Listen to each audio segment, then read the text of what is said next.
In the Absolute Universe, the world is ruled by a syndicate of corrupt evil billionaires, and they executed Ollie Queen for daring to cross them. But his death was only the beginning. Shortly after his murder, a brutal hooded killer emerged, executing elite targets and making it clear that none of the ruling class are safe. Enter Dinah, Ollie's ex-girlfriend, who accepted a job from the twisted billionaire Hector Hammond and his security chief Malcolm Merlin. Her role was to track this killer down. But what started as a simple detective job quickly turned into a nightmare. Inside of Ollie's home, Dinah discovered a hidden room containing a dead body covered in human eyeballs, shattering her perception of the man she once cared for. Dinah tracked down Ollie's abandoned son, Connor Hawke, only for the Green Arrow killer to strike the young man down in front of her.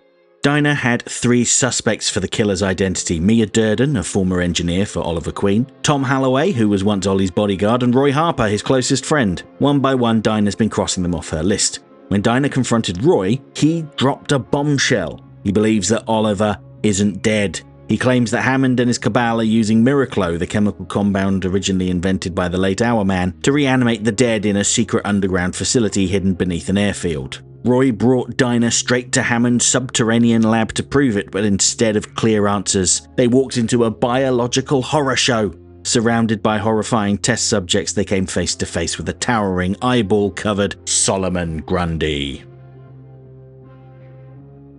And that's exactly where this issue picks up, with Dinah facing off with Grundy. She knows she stands no chance in a hand-to-hand fight, so she leaps up onto his shoulders and unloads her pistol into his head. And at first, this felt a little anticlimactic, although I did chuckle when she fired a few extra rounds into him just to make sure that he was definitely dead. But then I remembered one of the key traits of Solomon Grundy: he never really dies. But more on that later. In the chaos, she lost track of Roy, and all she can do is continue exploring the facility, and there are a lot more test subjects that seem to be far less successful than Grundy had been. Further into the depths, Hector Hammond gloats over his latest test subject, Tom Halloway, who he believes is the Green Arrow killer, and we can see that Hammond now sports a mechanical hand to replace the one that the killer had lopped off. Halloway is adamant that he knows nothing about it. He wouldn't do anything for Oliver Queen because he'd fired him months ago, but Hammond is pretty confident he's found his man. This is pretty funny because we know that Halloway isn't the killer, because the killer is somewhere else in the facility using Hammond's severed hand to access their computer systems. But Hammond says he wants to repay Halloway for maiming him by helping him live up to the spider tattoo on his face. And what he means by that is he's been exposed to Miraclo, which has caused a bunch of hands to grow from his abdomen, you know, like a spider.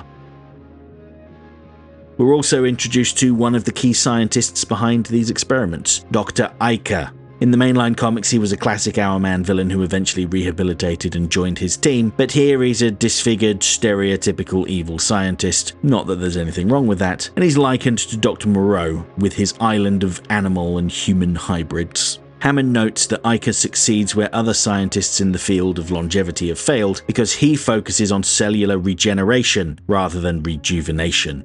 And that's a subtle distinction. Rejuvenation is basically repairing what was already there, restoring it to its peak condition. Regeneration is making something new, like these monstrosities.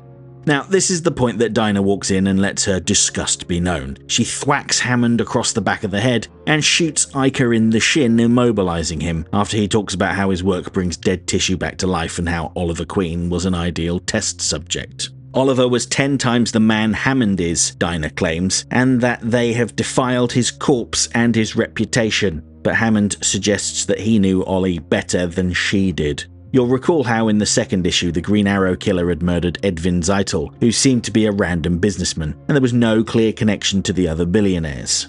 Well, it turns out he was a friend of Oliver's and the son of King of Vlatava. He talks to Oliver about how billionaires are the current scapegoats of the modern era, and how once upon a time the wealthy drove humanity forward. He thinks that they could do this again, and with his father's backing and Ollie's cooperation, they could change the world.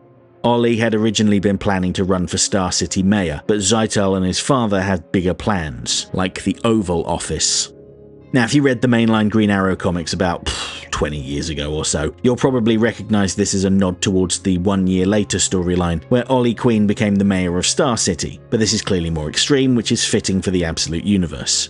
There's also the fact that he never achieved his political ambitions, and likely never will, because Hammond takes Dinah to Ollie, or what's left of him, His corpse has been hacked to pieces, and presumably some of him has been used in these experiments. And while Dinah is shocked at seeing this gruesome scene, Hammond pulls a card from his sleeve, demanding that Grundy resurrect himself.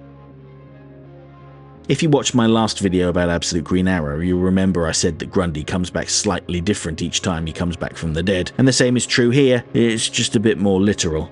He comes back looking like something out of the Resident Evil games, with gross, veiny tendrils to go along with his dozens of eyes. Bullets will not stop this abomination, so it's perfectly appropriate for Green Arrow to make his presence known by shooting Grundy in the eyes with his arrows. This knocks Grundy into some machinery and he gets electrocuted, which feels like a callback to the Grundy boss fight in Batman Arkham City if you ask me, but even that isn't enough to take him down. Both Green Arrow and Dinah attack him, shooting him with arrows and bullets, but he just won't die. The best they can do is take his legs out and try to escape. But Grundy is persistent. Hammond taunts them, saying that it costs him millions of dollars to train Grundy to obey superior minds, but it's worth it. He's the only subject that consistently regenerates. And with that, Grundy resumes his offensive as Hammond calls for an eye for an eye, or really a hand for a hand. The issue ends with Grundy ripping off Green Arrow's forearm. As well as being a gnarly image to end on, this is a callback to his appearance in The Dark Knight Returns, which I'm sure people will appreciate. I'm left wondering exactly who this Green Arrow is. Chances are he isn't Roy Harper. Remember, the Green Arrow killer was lurking in the shadows while Roy explained everything to Dinah in the last issue. It's not Tom Halloway because he's been strapped to a table and turned into a man-spider. It's probably not Mia, and it's likely that it isn't a revived Oliver Queen either, given that his head is currently resting on a table next to his feet. So what could be happening? Maybe it's just a part of Oliver Queen that's regenerated and is running around. I still think there's something to the theory that it's Malcolm Merlyn, given that he's been strangely absent so far, but given what we know about Ollie being an ideal test subject for regeneration, and how they can bring the dead back to life with Miraclo, I'm starting to think he might be Connor Hawke. Yes, he was killed by the arrow's poison, but Miraclo could bring him back, potentially stronger than ever. Or maybe it's something completely left field that we won't see coming. Now's the time where you tell me what you think is going on. Who do you think the Green Arrow killer is, and how did he come to be? Given that the series was originally going to end in 2 issues, and by the way, if you missed the news, we're getting a Black Canary special followed by an additional 6 issues now. Hooray. I feel like the next issue may have some significant answers for us, but we'll have to see.